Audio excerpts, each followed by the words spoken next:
morning, everyone. I'd just like to welcome everybody to a special meeting of the Information Technology and General Services. This call is now being recorded. And it's now called to order. Today is Thursday, June 18th, 2020. The time is 10:05. Mr. Clerk, can you please call the roll?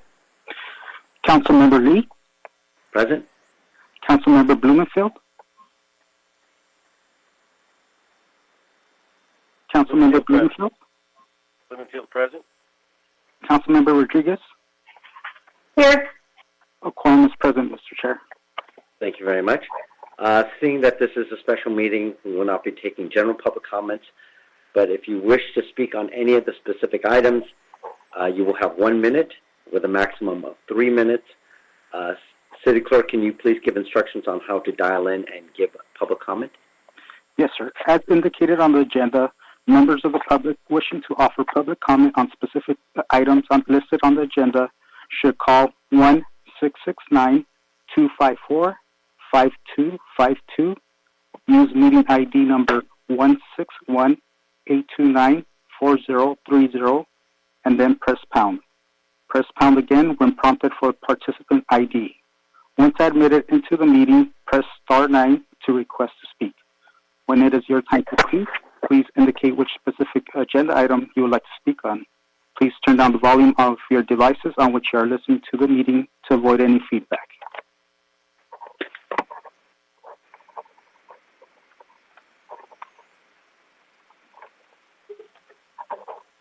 Speaker, please state your name and which items you'd like to speak on.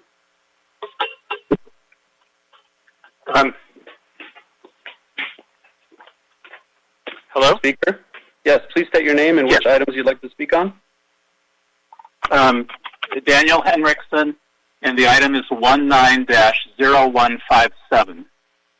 Which item on the agenda? 6. Okay, you'll have 1 minute to speak on that item. Thank you.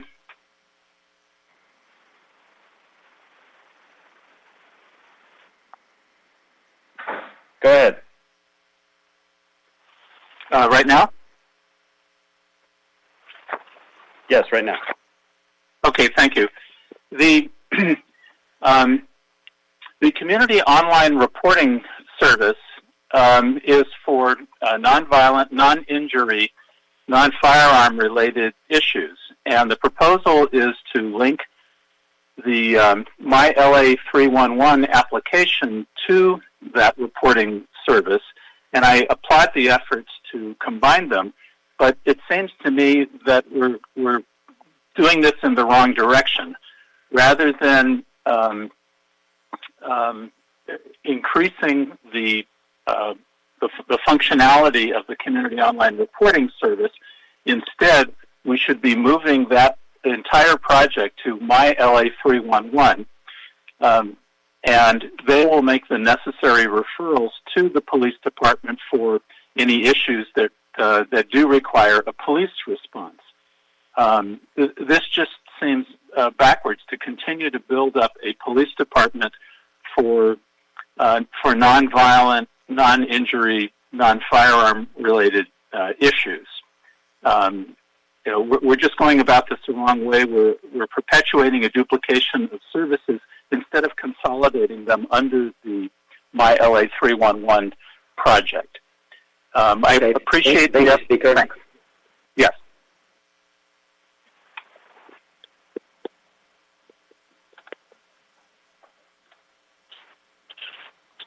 Okay, that concludes public comment and the speaker list. Okay. Members of the committee, if there's no objection, I'd like to take items 1, 2, 3, 4, and 6 on consent. City Clerk, will you please roll and state the disposition of the votes?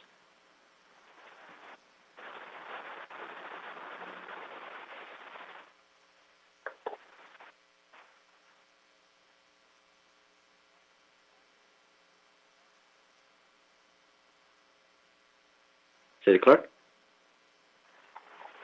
Yes, sir. Councilmember Lee. Aye. Councilmember Blumenfield. Blumenfield, aye. Councilmember Rodriguez. Aye. 3 ayes. The item is approved. Thank you very much. I believe I'd like to take item number 7. Right now, I believe that Councilmember Rodriguez has a amending motion on item number 7. Thank you, Mr. Chair. The amending motion to include instructions to HSID to forgive any back owed rent and future rent to be charged until such time the lease agreement is signed. I therefore move, relative to Council File 20-0149, be amended to include instructions to HSID to forgive any back owed rent and charge. I already said it. So there you go. That's my amendment. Thank you. Thanks to Councilman Rodriguez. Mr. City Clerk, can we please take the roll and vote on the sure. And if you don't mind, I would like to read this into the record. Sure. Motion, Rodriguez Price, relative to instruction the Department of General Services with the assistance of the City Attorney to negotiate and execute a nonprofit lease agreement with Heroes of Life Incorporated for city-owned space located at 11243 Glen Oaks Boulevard. Councilmember Lee? Aye. Councilmember Blumenfield? Blumenfield, aye. Councilmember Rodriguez? Aye. The item is approved as amended. Thank you, Mr. Clerk. I'd like to take up item number 5 right now, and seeing that we have the author of the motion here with us today, I'd like to allow Councilman Rodriguez the opportunity to speak first on this item, or if there's any department would like to give a report first. And may I read this into the record? Sure. Department of Building and Safety report relative to a status update on the Build LA project's implementation timeline and participation by the Department of Building Safety, Department of City Planning, Department of Water and Power, Bureau of Engineering, Bureau of Sanitation, Department of Transportation, and the Los Angeles Fire Department. Thank you, Mr. Chair. If I could go ahead and introduce, I want to thank the city staff that have made themselves available to engage in this very important conversation. Many of us are no stranger to the narrative from external business and different members of the business community that have tried to engage with our processes and feeling increasingly frustrated about the complications with engaging with various city departments. I've spoken to folks and I said, it's interesting. You can order a pizza from Domino's and you can know when they're making it and when it's en route to your house. But when you're engaged in the development process within the city of Los Angeles, it's oftentimes very difficult to ascertain where you fall in that process. It's much like why I started the effort to overhaul LA Bobbin. This conversation, and I want to thank the city departments that are joining us today to provide an update, but this is obviously an effort that has taken a great deal of time and effort and resources, but during this pandemic and during all of the different challenges economically that we're facing in this city, it's the right moment in time for us to accelerate the progress in this area so that we can deliver a far more efficient online process that externally folks would be able to navigate. And so I've requested, because this has been a long-standing project within the city family, I've requested the folks from both Building and Safety, Planning, Fire, and Bureau of Engineering, and any other agencies that this Build LA project touches to provide an update to all of us to assure that we continue to make momentum and hit milestones that will deliver this product. Particularly, I think we're in a good moment in time for us to accelerate. So with that, I want to go ahead and turn it over to Jennifer Banos to give us an update. And thank you all for your participation today. Thank you. Good morning, everyone. Can you hear me? Yes. Okay. So my name is Jennifer Banos. I am with the Technology Services Bureau Chief from Building and Safety. Joining me here from Building and Safety is Anna May Tan. She is the Bureau Chief of Resource Management, as well as representatives from City Planning, Bureau of Engineering, and Fire Department. We are here to provide an update on the Build LA project. Build LA is a citywide project which involves various development service departments. In December of 2019, the Mayor's Office reestablished the Executive Steering Committee, which is chaired by the Mayor's Office. The members consist of CAO, Building and Safety, Fire Department, City Planning, Bureau of Engineering, and Department of Transportation. This committee meets quarterly to help departments coordinate on administrative and technical matters. In December of 2019, the Mayor's Office developed a project charter that was signed by general managers. I will provide updates on building and safety activities, and my colleagues from other departments will present theirs. Build LA, once fully implemented, will provide the public with a single portal to the city development services, enhance project tracking capabilities, and real-time permit information. The implementation of Build LA is divided into 6 projects, and they are as follows. Build LA Portal, also known as the Virtual Development Service Centers, Electronic Plan Review, aka ePlan LA, Universal Cashiering Systems, Universal Project ID, Universal Customer Account, and Development Services Systems Replacement. The descriptions and status of each of the projects is detailed in the report submitted in May. I would like to highlight 3 notable project accomplishments from Building Safety. The first project is the Build LA Portal. In June of 2019, Building Safety implemented the initial phase of Build LA Portal. It provides the public with a unified interface to all city development services. Today, the customer has the ability to see projects which were submitted electronically via ePlan and the next steps needed to get the projects approved. By December of 2020, the customer will be able to see building and safety projects which were submitted via paper as well. The second project or accomplishment is the ePlan LA system, which enables customers to submit electronic plans for review. This system is designed and built entirely by building and safety staff. It was made available to the public in June 2019 with a limited number of permit types. Additional permit types have been added since then. With this system, the customer can submit their plan check application, get the plan reviewed, and pay fees online without having to visit the Development Services Center. Over 3,600 ePlan jobs have been filed to date. Due to the COVID-19 pandemic, the number of submissions have increased approximately by 400%. We are working now with fire departments to coordinate electronic stamping of plans. Fire department will discuss the implementation timeline for this at the late afternoon. There is a desire to fast-track the implementation of ePlan LA. Building and Safety recently engaged Gartner to assist with developing an implementation roadmap, again, to help expedite the implementation. Gartner is a consulting firm which the city retained to develop Build LA system solution strategy back in 2012, and the Universal Cashiering System, RFP, in 2015. Last but not least, the Universal Cashiering System. This project is to replace our legacy cashiering system with a modern off-the-shelf solution from Core. The implementation of this project consisted of 2 phases. Phase 1 is to replace the current point-of-sale system. It allows the walk-in customer to make payments for building safety, fire department, city planning, and Office of Finance. The go-live date of this is July, which is a few weeks away.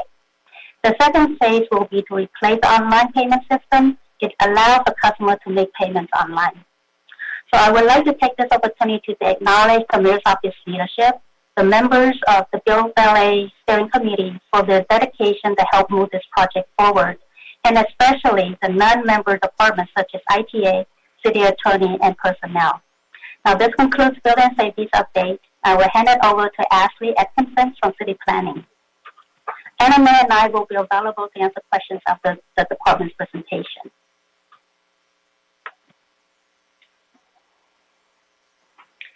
Okay, good morning to the committee. Thank you for having us, and thank you, Jennifer, for giving us the opportunity to share what City Planning is working on.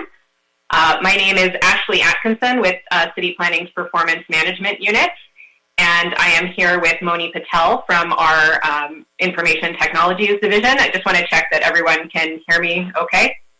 Okay, great. With thanks to Building and Safety for providing leadership on this project, we have been participating in the 6 Build LA projects that Jennifer outlined, contributing our staff time and our perspectives of what works for our staff and our customers to move all 6 of those projects forward. We've been especially involved in the universal cashiering system as the department that is most impacted by that system other than Building and Safety. And that one will be launching soon. So we're happy to have one project from our list mostly underway. In addition to the 5 projects that DBS has been leading in coordination with other departments, we're independently working on a couple of projects as a department that I'd like to share with you. Those include development services systems replacements for our own internal city planning systems. For us, that is the system you might hear referred to as PCTS, the Planning Case Tracking System. That's the essential system we use to track cases and to provide reports, to share status updates and information about individual cases. That is a legacy system that was developed in-house in the 1990s. It does need a complete upgrade, front end and back end, and so that is the primary project that we are working on as a department. We also, however, working on customer-facing applications. That includes developing an online application system for planning applications. Similar to what Jennifer was describing for building and safety permits, this is what would enable a customer to apply for city planning approvals online and submit all of their documentation virtually as well. So I'll share with you the status of both of those key projects, and again, happy to answer questions about any of this when we finish our presentation. For our internal PCTS upgrade, we have launched focus groups with our staff to ensure that we're getting feedback on how the system needs to be updated. Those will continue for another few weeks, and then we will actually begin making those upgrades for user-friendly experience with the expects up by the end of this year. We're also at the same time doing a back-end update of the technology that powers that system. We'll start that in a few months and expect to have that wrapped up next year as well. But this is all an ongoing incremental process. There won't be a point at which we flip a switch and it's all done. It's more of the waterfall approach. So we will be making upgrades and enhancements over time. We're not completely replacing this system, although it's could be likened to kind of replacing a car one part at a time. At the end, we'll have a new system like you would if you had a new car. And that is, again, the system that generates all of the data that we may be providing to you as elected officials when you request information from our department. So we're definitely going to be focused on making sure we're collecting the right data, that the right data is there when we need it, and that it's shareable in the ways that we need to, including with the customer. We have a complementary system that does show case status to the customer, and are going to be making sure that that system is upgraded and reflecting the data that is most of interest to customers and the public. So again, at the same time as we're doing this, we are developing our online application system. It has been under development since 2019. At this time, we have our pre-applications available in the system. Within a couple of weeks, we'll have the last pre-application type ready to go and for customers to use.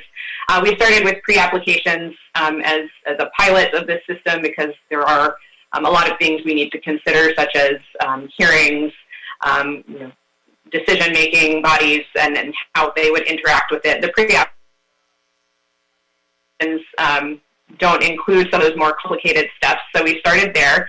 We're moving next into enabling administrative applications to be submitted online. Those are the ones that do not have discretion on the part of our decision makers, don't require hearings.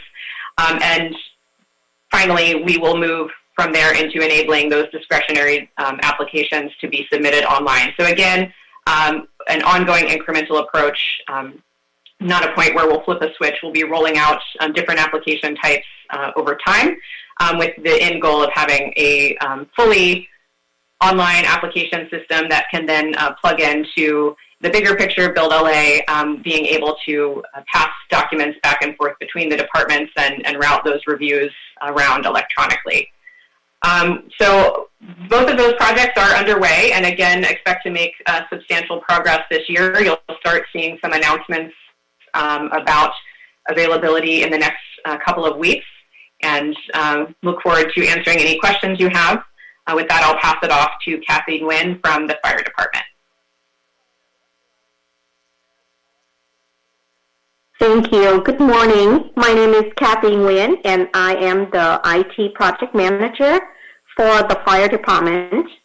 In the past few months, we have been working jointly with LADBS to integrate our fire inspection management system, which is also called FIMS, to integrate with Build LA E-Plan module. Our FIMS is a custom developed software by a vendor, and we have submitted a budget request for funding to get this project going. And the integration will allow our customers to create an application, make payments, and interact with plan tech engineers online. This project will take about 4 months to complete, and that's the end of my report. I pass it on to the Bureau of Engineering for their status. Good morning, everyone. My name is Isam Amaraji, and I'm the Acting Division Manager for GIS and Mapping with the Bureau of Engineering. Bureau of Engineering is a member of the Build LA Steering Committee and also the Build LA Management Committee, and we meet on a regular basis with the Bureau, with the Building and Safety Department and the other city departments to discuss the design and implementation goals for to meet all the objectives of Build LA. We started having homegrown online applications for customers back in June 1999, and currently BOE has all of our permits and other services available to the public online, including online payment and other public counter services.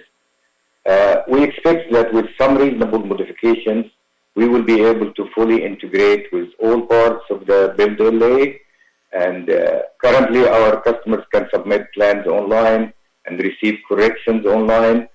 During this pandemic, actually, we have received almost the same number of applications, and we were able to process and issue these permits online without having any customer come to the counter. We were also able to collect all the fees for these permits online. And we're currently working with Building and Safety and the other departments on the integration with several things. So our interim cash register is built to integrate very well with the universal cash sharing system that's coming up soon. On the identity management, the single sign-on for customers, we are also working with Building and Safety and ITA to do full integrations so the customers can log in to Build LA, and then they don't have to log in into any of our services, so they can request any service based on that login.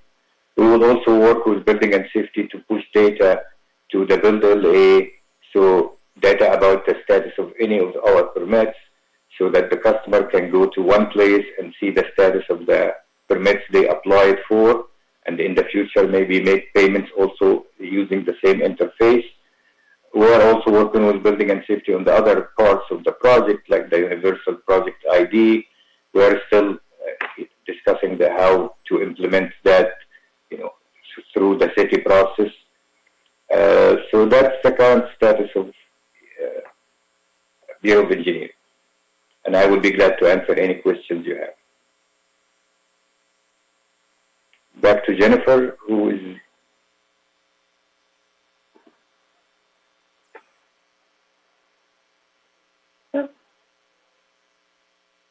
Thank you all very much for that presentation. Mr. Chair, I'm going to ask a couple of questions, if you don't mind. Actually, I wanted to start by asking, you indicated that there's a system that's currently providing updates through the city planning process. How is that system either going to be sustained or woven into this process? So, you know, is it easily integrated into what we're doing here, or is it going to remain a separate? I mean, the whole idea is for everything to kind of weave into one another. So, right, and I'll ask Moni Patel to jump in. Yeah, so there's Moni Patel. Add something. So sure, Moni, do you want to go ahead? No, go ahead. You can start. Okay. So those two systems are integrated today. One is a document retention system, and the other one does not hold the documents. We're already working on making upgrades to that system to ensure, for example, that all of the letters of determination that the planning department issues are uploaded. So those are available to you as elected officials and to customers and the public. And we're also making changes right now to, for example, environmental impact report cases so that those have more information displayed to the public than they did before. So those are some examples of things we're already doing right now. We will continue, I think, to make sure that the system that displays information to the public is improved, and as in the same way that we're improving the internal system. And actually, that's some of the feedback we've gotten from our staff already, is that they would like to see better information put out to the public through that second system. It's called PDIS, because you know, we get a lot of questions as well that would be, for the sake of transparency, easier if that information was just automatically available. So they are integrated, and we'll continue to make sure they're more integrated. Moni, is anything you want to add to that? Just to reiterate that there is a specific work that we'll be doing to integrate all of our systems, as well as external systems, such as the building and safety systems and Bureau of Engineering systems. Terrific, thank you.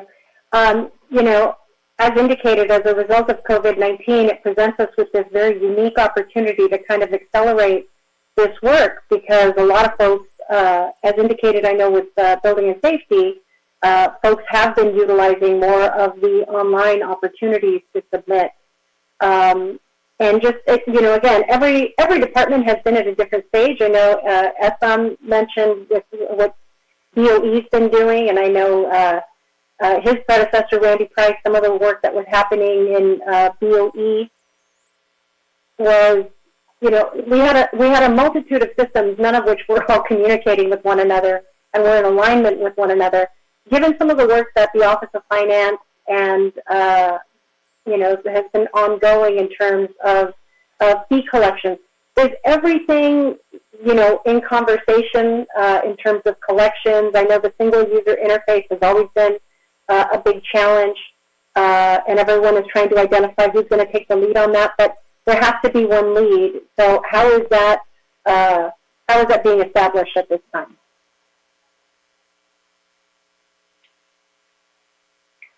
So as far as integrating with multiple systems across the departments, I think that will be more a part of the overall big picture of E-Plan and how those reviews are, you know, handed from one department to the other, how those systems talk to each other. So I might ask Jennifer if she could address that. Sure. So as far as more of the integrations and how we can present it as a united front to the customer, for the online payment of the processing of payment, the new system, the new cashiering system for the second phase, it will allow the integrations, or being able to have one user interface present it to the customer. And in the back end, we can actually collect and disperse those multiple funds to different funding source or account by the department. It can be done. So the solution is there. We just need time to implement it. So that's from the fee collection perspective. Now, from the status and all this different systems, status and processing, this is where the Build LA customer dashboard is going to enable that, again, the unified phase to the customer where they can track the project statuses regardless of what department or servicing department is handling and reviewing and approving that plan. So from the technology standpoint, Building Safety is taking the lead to implement or put in an infrastructure where the systems from different various departments can loosely integrate it. So it is going to be system diagnostic. So we'll build the interface. Everybody can just talk to each other seamlessly in the back end. So does a user, for example, have, I mean, not every area is going to have, not every department will have the same user kind of point of entry, if you will, correct? So, for example, someone might go directly to, for something with city planning and not necessarily go through building and safety. Is the user interface going to be determined based on the point of entry for the various departments, whether they were going for BOE permit?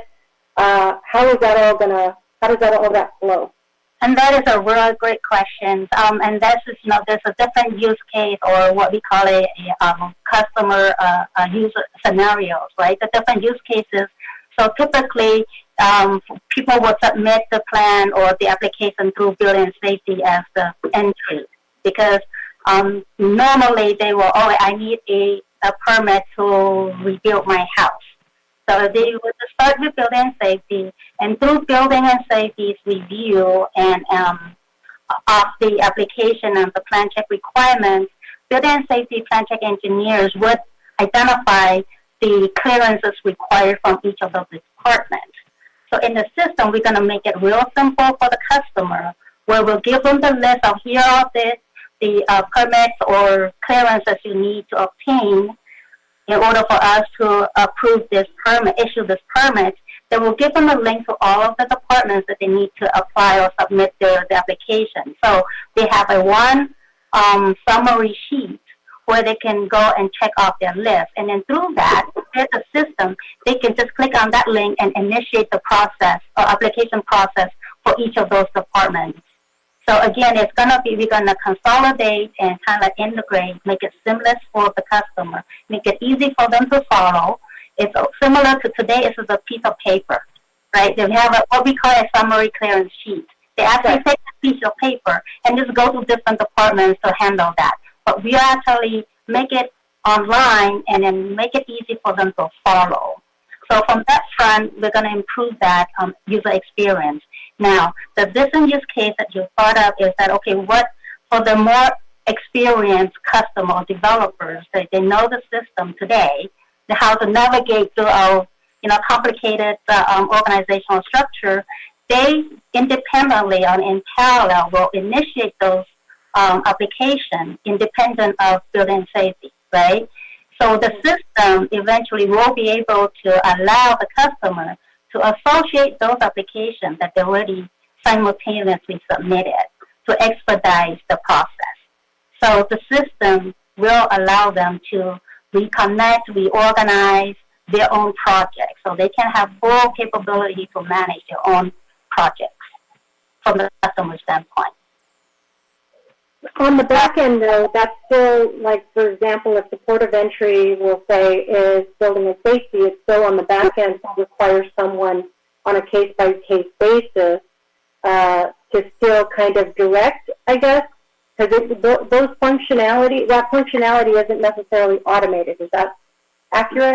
Yeah, that is correct. And that is by choice. That's by design. Eventually, once we we feel comfortable enough to have the system to automatically determine the clearance requirement for a specific type. Things that we know for sure. There's no evaluation needed or determined assessments required by the plant check engineers, and we can definitely automate that process, right?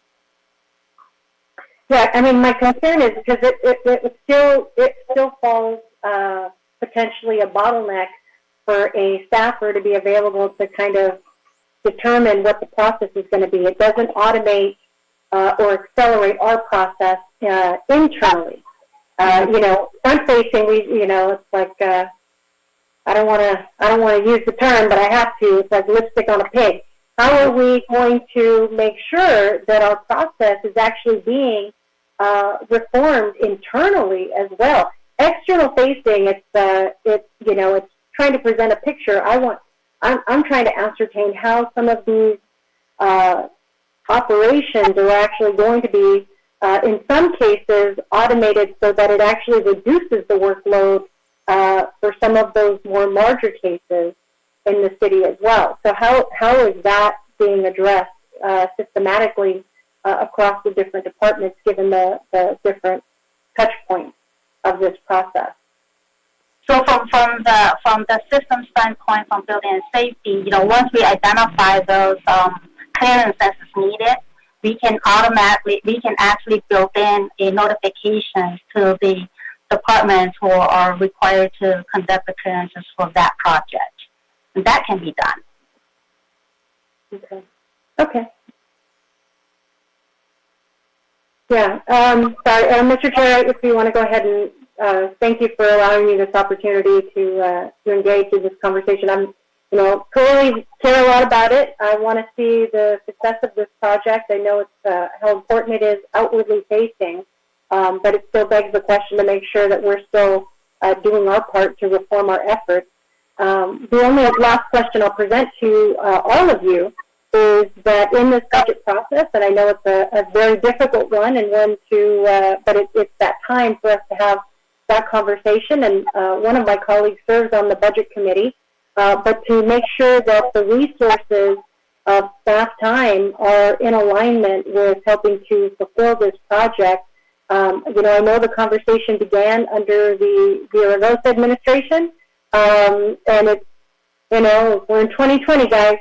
So, we've got the consultant on board. Let's continue to accelerate during this time. But, just to make sure that you seek the right resources to continue to advance this work, I think it's very important. And then, lastly, just for the response, I would just ask, these are also going to be a very important means of evaluating where things are stuck in the queue and in the process.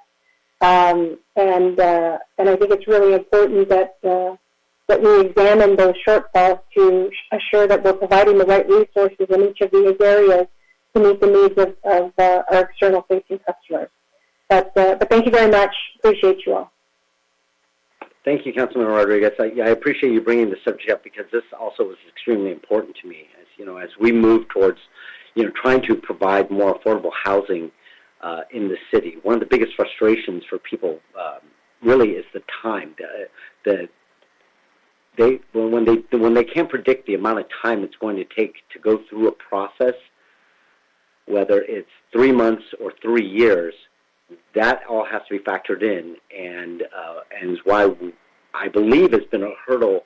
One of the things that we need to overcome in order to be able to, efficiently provide affordable housing. So, my questions are: okay, and I think you already answered this, and correct me if I'm wrong, if I heard you right. So, building and safety is the lead on this project. They're the head of making sure that all the parts sort of fit together. Is that correct?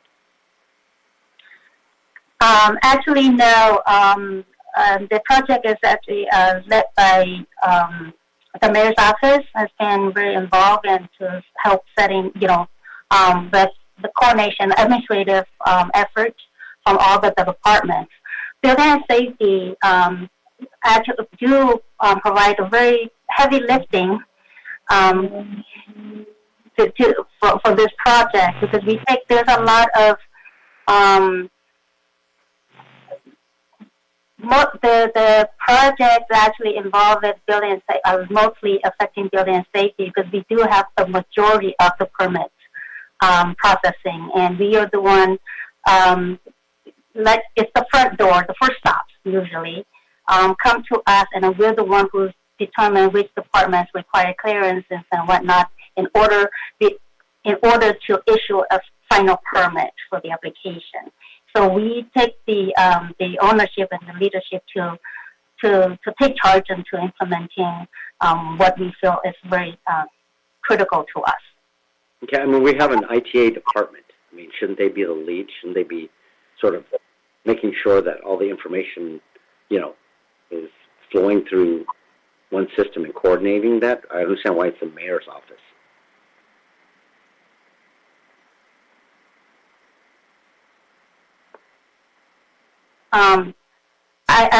I'm going to defer that question because I joined Building and Safety 2 years ago and I inherited this project. And this project, as Councilwoman referred to earlier, this project has been a long-standing, of like at least 10 years old.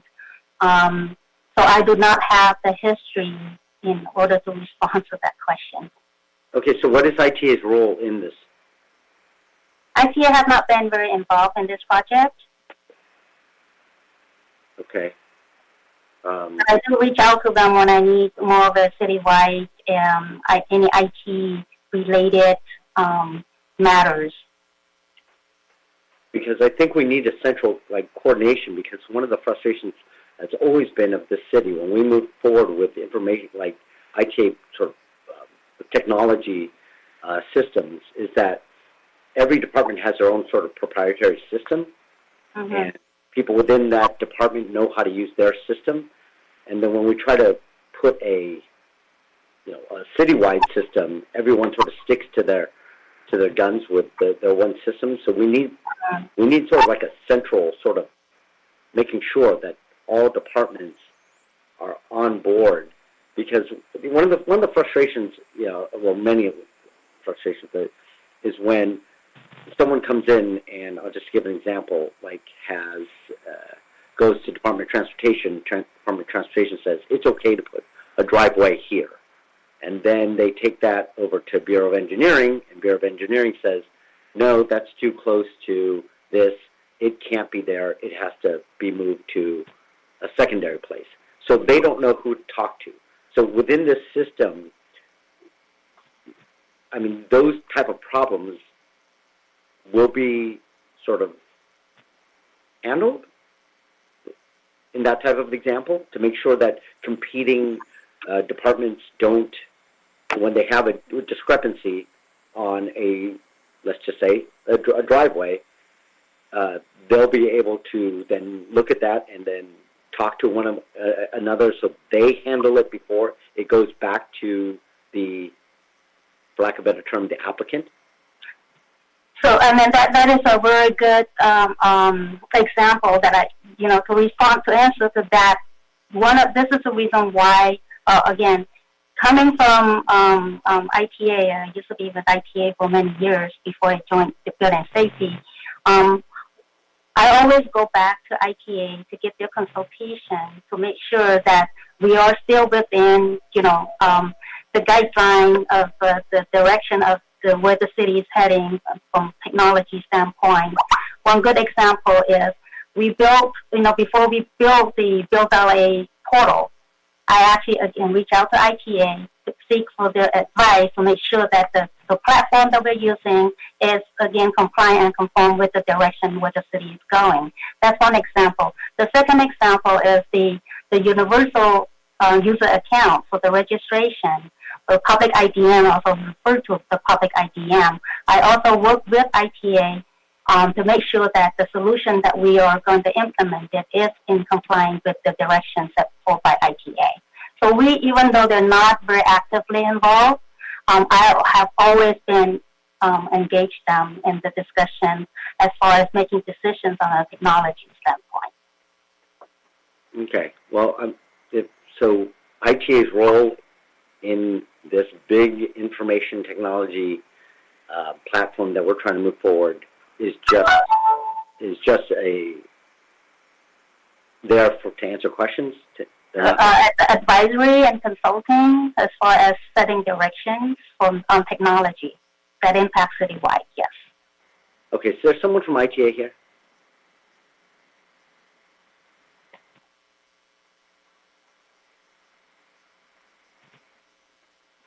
Is there anyone from the ITA department here?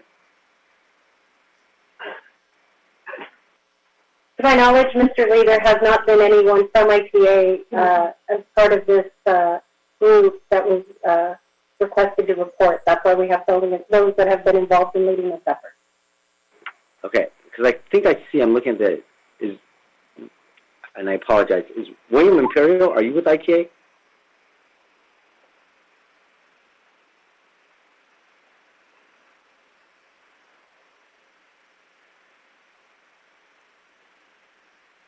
Mr. Imperial, if you're trying to speak here, I believe you're muted, but I see you on the list of people, participants.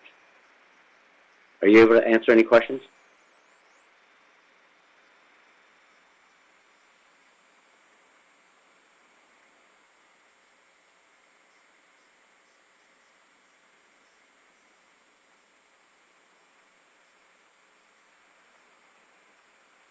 Okay. Well, I guess we will get back to ITA. Oh, there you are, Mr. Imperial. Can you unmute yourself?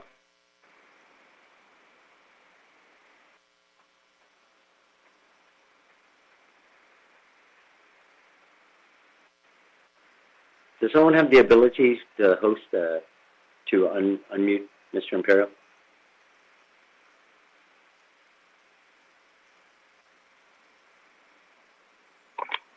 Mr. Imperial, if you could click on the red microphone button. On the bottom of your screen.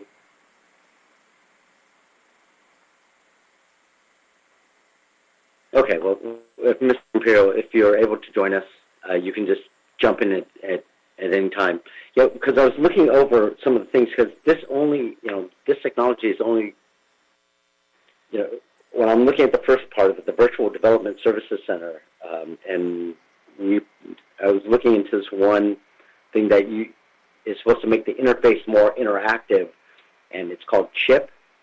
It's the thing that if you go to lacity.org, it's supposed to be able to answer any questions to make it an easier interface for the users. But that is only as good as the information that is provided on the back end. And so I want to make sure that if we're releasing stuff, that we're making sure that these things actually work before they do. Because, I went to CHIP and I'm asking it simple questions. Bulky item, rent control, and it either doesn't know the answer or it doesn't, it's been throwing me to something totally different. Is that something that we've developed, or is that something that is an outside consultant developing? So CHIP is actually put together by ITA. So ITA is supporting that platform. Okay. So it depends on, so again, this is one of the things that we leverage what is already there and what's done by ITA. So if you go into the buildoutbay.org website and you use CHIP, the CHIP there is only contains Build LA, EPAN-LA information. So CHIP there is not a citywide chip. So that chip is separate than the chip that we use for the citywide? That's correct, because it's the same technology, but the content is more website specific. So the building and safety, so that chip is actually functions better as if you type. I just want to make sure. I mean, you're probably typing in much more intricate questions than bulky item. And right. So the chip in Build LA website, it will answer Build LA related questions. It will not be able to answer bulky item because that's not part of Build LA. No, I understand. My only experience with CHIP is the one that's on the main city website, and I just want to make sure that ask my colleagues to go to lac.org and type in some questions, and you'll see what I'm talking about. It's very frustrating that when we put out technology and it's not able to do the things that we're asking it to do. So I'm like Councilman Rodriguez's concerns. It is 2020. We are trying to move forward to being more user-friendly as a city. I think that we should have a portal. Well, I won't get into too much of that, but this is an extremely important thing that we are moving forward on. So I just hope that I hope that there's obviously care to answer all those different scenarios and questions to make sure that this is something that is actually going to be beneficial for the community. Because I think if something are we looking at? Here's the question: are we looking at something where, and Councilman Rodriguez pointed this out, to sort of find out where the roadblocks are with some of these things? If it goes to the next step, let's say the next department, and they don't, will there be a timeline put in place? Like if they review it and they don't respond within 15, 20, 30 days, 60 days, whatever it is, that it's then deemed approved and moved on to the next department? Do we have anything like that that's set in place or goal that we're shooting for?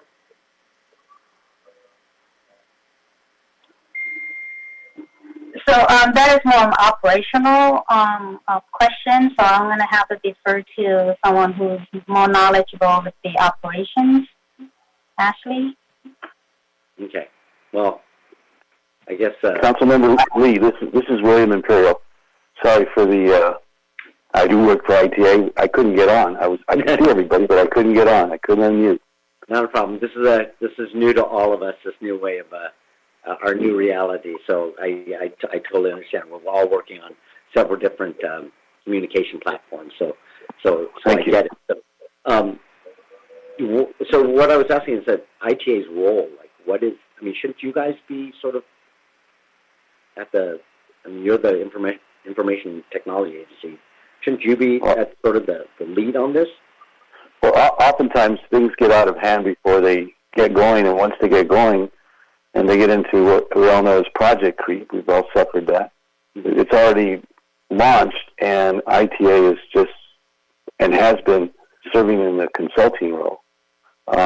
We would definitely, do whatever the council instructs us to do if you want us to jump in and work on this. But the ship has kind of sailed, and I'm sure that our people would be willing to sit down with anybody that comes to us and take the lead if necessary. We're in some tough times right now, and staff is very minimized, and we have other restrictions. But I'm sure we could get that conversation going and report back if you'd like.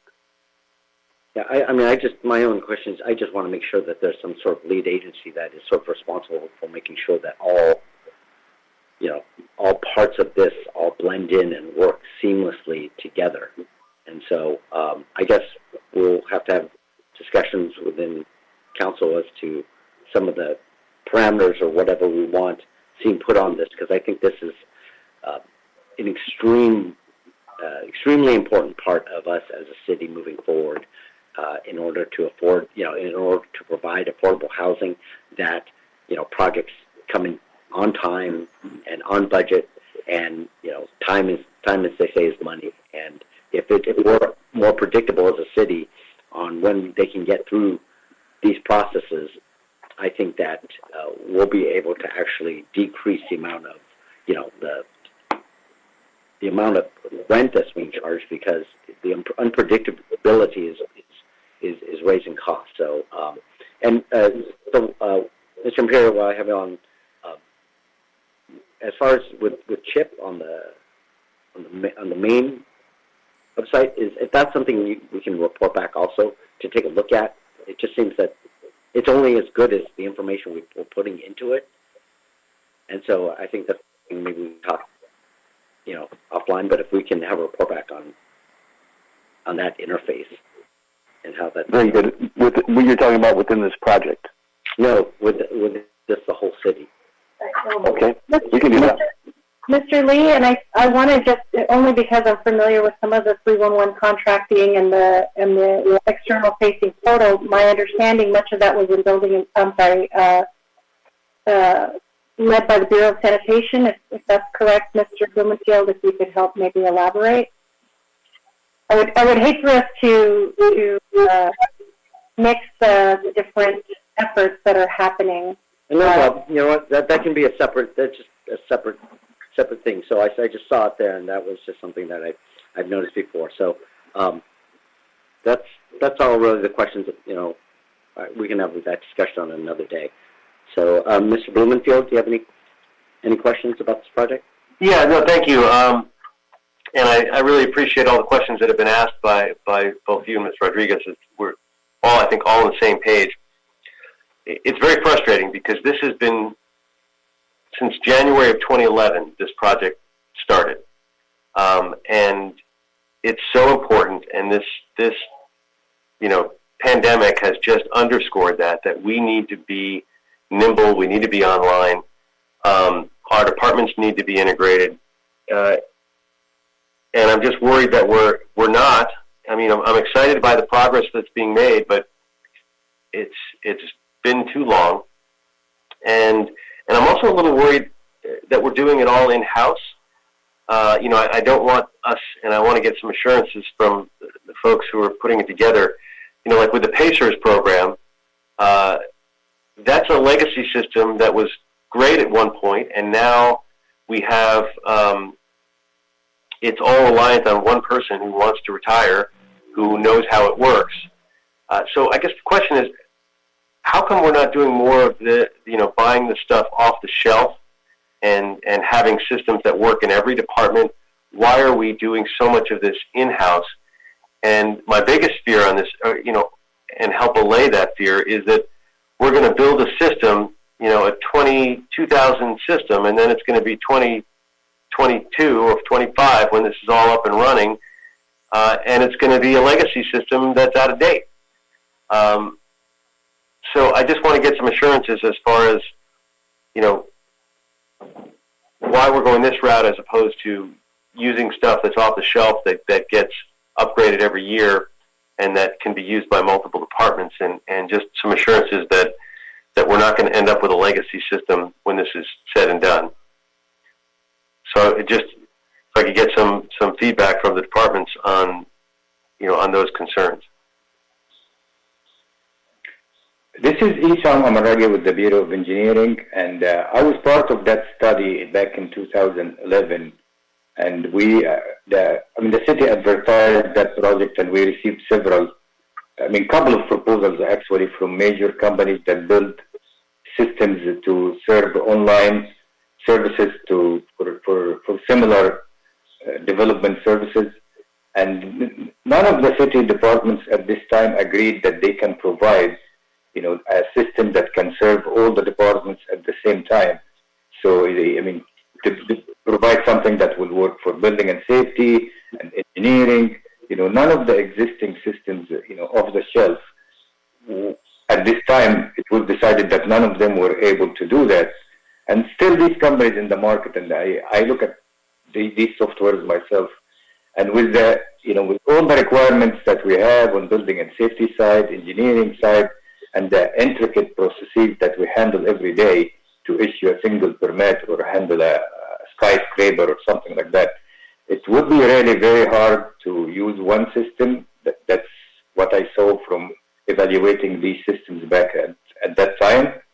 And after we couldn't make it in that year, 2011, to have one system, I think the vision after that was to keep every department using what they have as a system, internal system, but have one front for the customers, which was the Build portal at this time, to just put the status and have some customer interaction at one point of, one point of entry, instead of visiting all of these sites to get a service done. So that was kind of the conclusion at this time after negotiating and evaluating the software for like a full year back in 2011. Okay, but that was 2011. We're in 2020 now.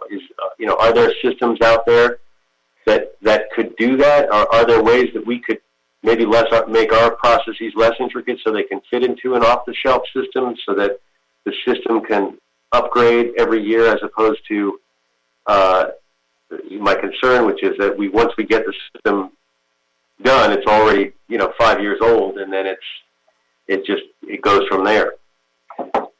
Mostly those companies that provided one of the major companies that provided the offer at this time to provide the software for the city is still the leader in that market. But again, unless we modify all of our requirements, really, it's not gonna. Their model is not gonna fit the city of Los Angeles. It would work for smaller, cities, but not the city of Los Angeles with all of these departments and application and permit types. But it can be explored again. But in my just humble opinion, it's not going to fit all these processes. How do the other cities do it? Are there other cities that are ahead of us on this? That are integrating the different departments and have a more seamless online system?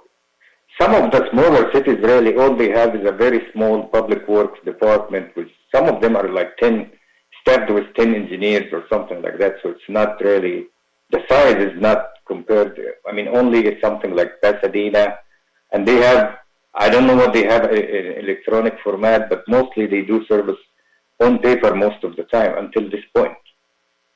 But the big cities, Chicago, New York, San Francisco, San Diego, some of them tried that software, and actually there are some lawsuits between a couple of these large cities and that company that provided the offer at this time.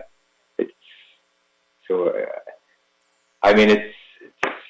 up to the team to reevaluate something like that. But from what I saw at this time, it was hard really to make it adapt to all the city processes. That was just the history behind that. So how do we avoid the Pacers problem? How do I avoid phasing? The Pacer. The problem with our pay system was that with our Pacers, it ends up being there's one person left who really knows how to use it, and we become so reliant on sort of legacy technology that in a few years we're not only behind on what our systems can do, but we're in a difficult situation in terms of even maintaining it. I can speak for the Bureau of Engineering. We selected to go with all web-based technologies. So that's kind of not, some technologies, it's not going to expire, soon or become a legacy system, because we keep up with those systems and we have like a full team of developers, with in-house experience to cover that for many years to come. But that's how we did it. We are not using, older models like client server or anything like that. So that's how we did it in the Bureau of Engineering. And I can speak from on behalf of the building and safety, the same as what Isan is saying. What we're doing in order to avoid the Pacer kind of a dilemma or issue, what we've been doing, we're not using any proprietary software.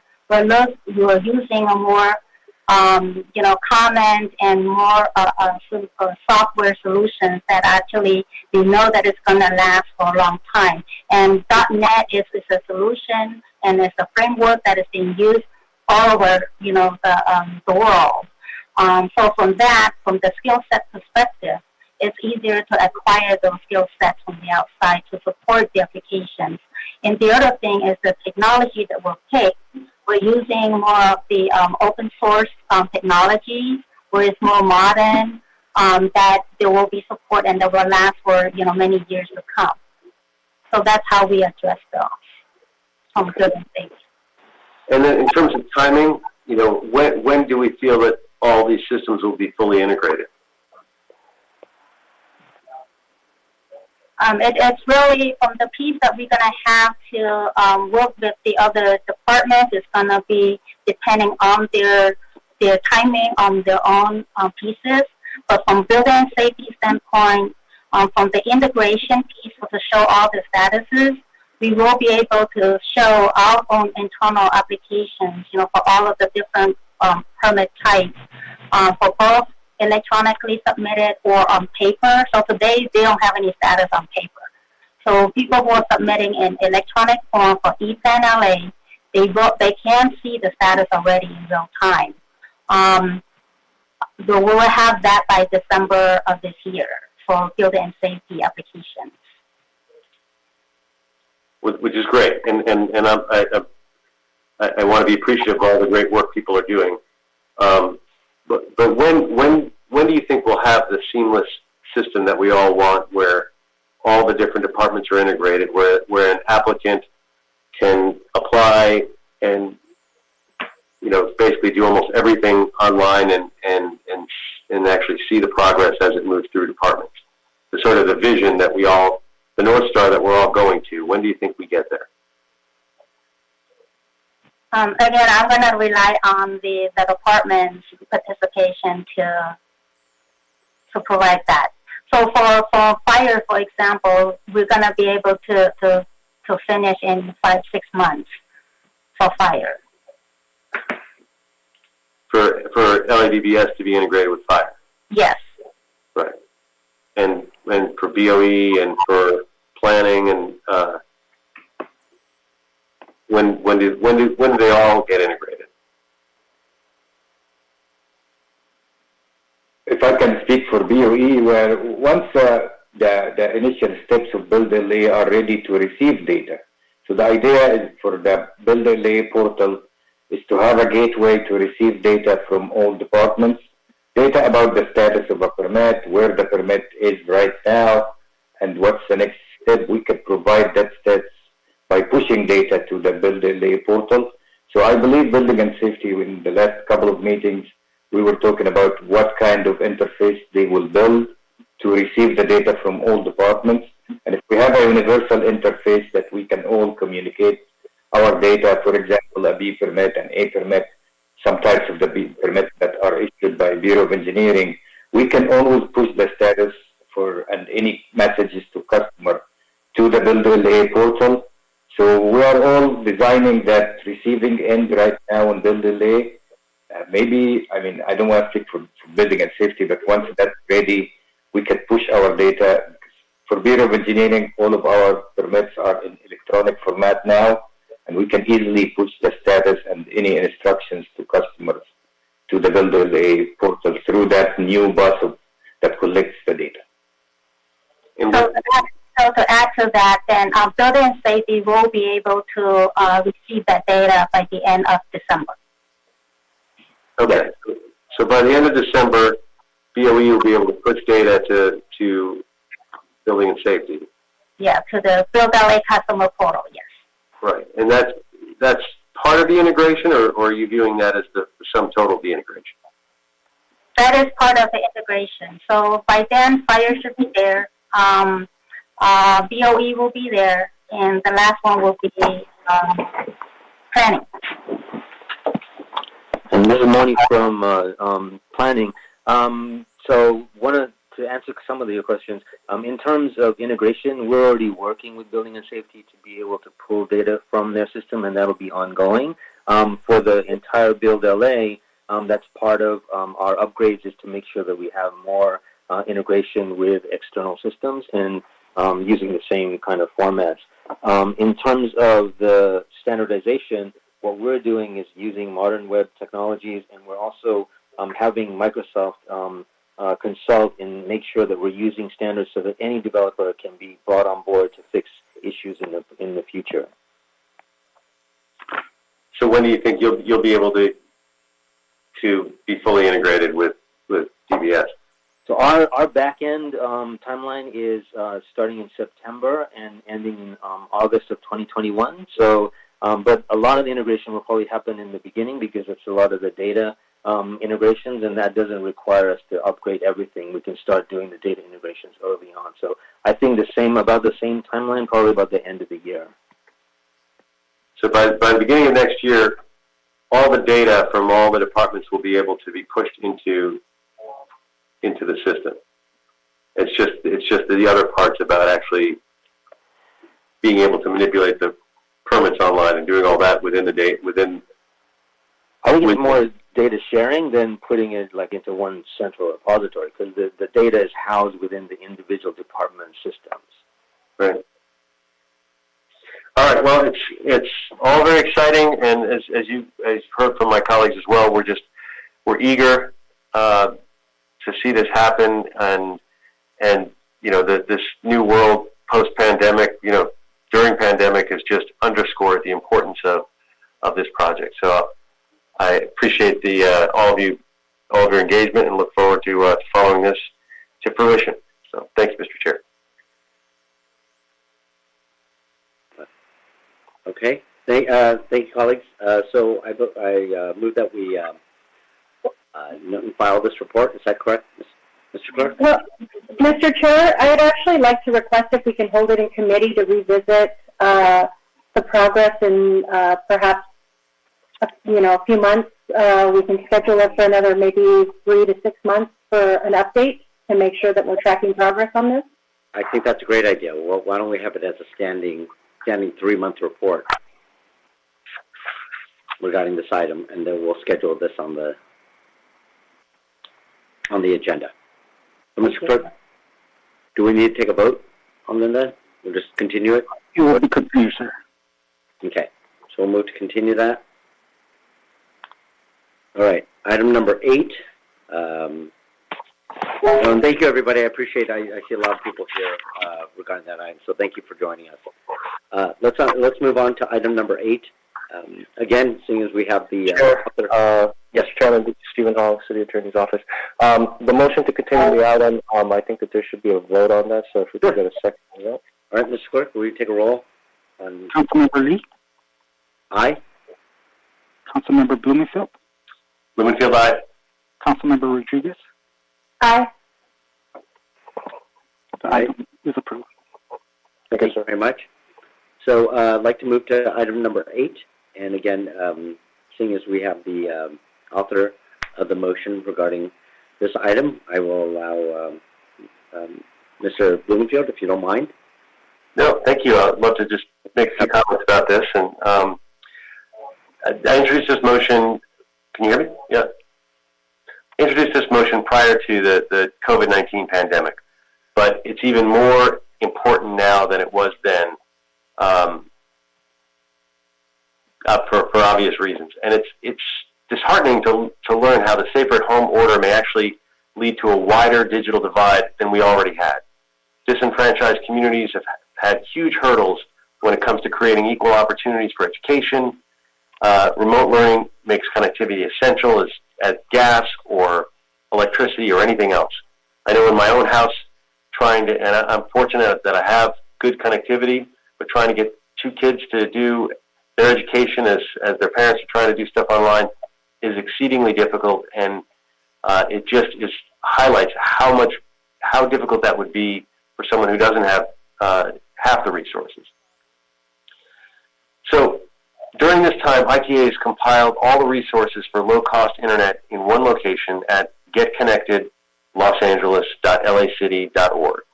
And a lot of internet service providers have stepped up. I want to give them credit during the pandemic to help residents. We need to keep the momentum moving forward to make sure that we're coordinated to keep making progress.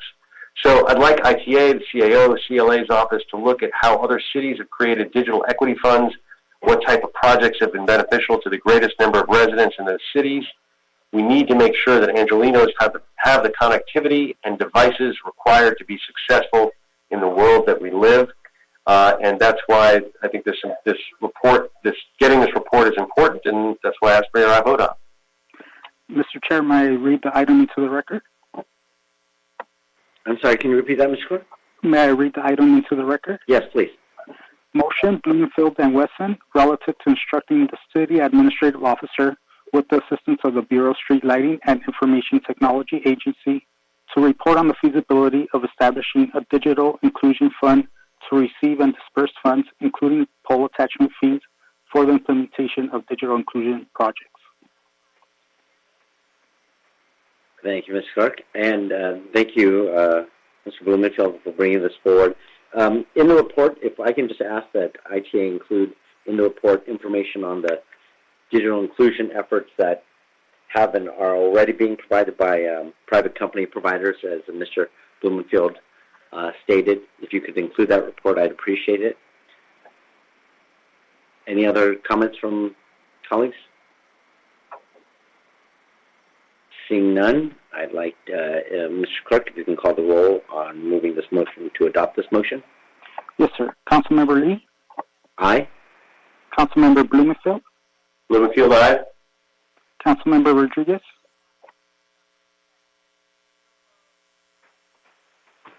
Thank you very much. The item is approved. Thank you very much. And seeing Mr. Clerk, are there any other items before? Yes, sir. There's item number 6. And that's motion, Blumenfield and Bonin, relative to instructing the Los Angeles Police Department to report on the feasibility and opportunities to expand the community online reporting service to include cybercrimes, report with the City Attorney's Office on the feasibility of allowing minors to file a police report, and to report with the Information Technology Agency on the feasibility of linking the My 311 application to the community online reporting service, and expanding My 311 to include a crime tip line for community members to log reports of cybercrime red flags. I apologize. I thought that we put this item on consent. You did. I mean, it was. I believe we voted on, but we can vote on one more time, Mr. Clerk, if you want to call the roll.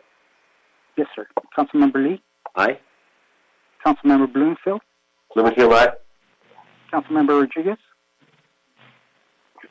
Aye. Okay, now I believe that item is approved. I believe that clears the Yes, table. sir. The desk is clear. All right. Thank you very much. I appreciate everybody joining us. And the meeting is now adjourned. Good job, Mr. Chair.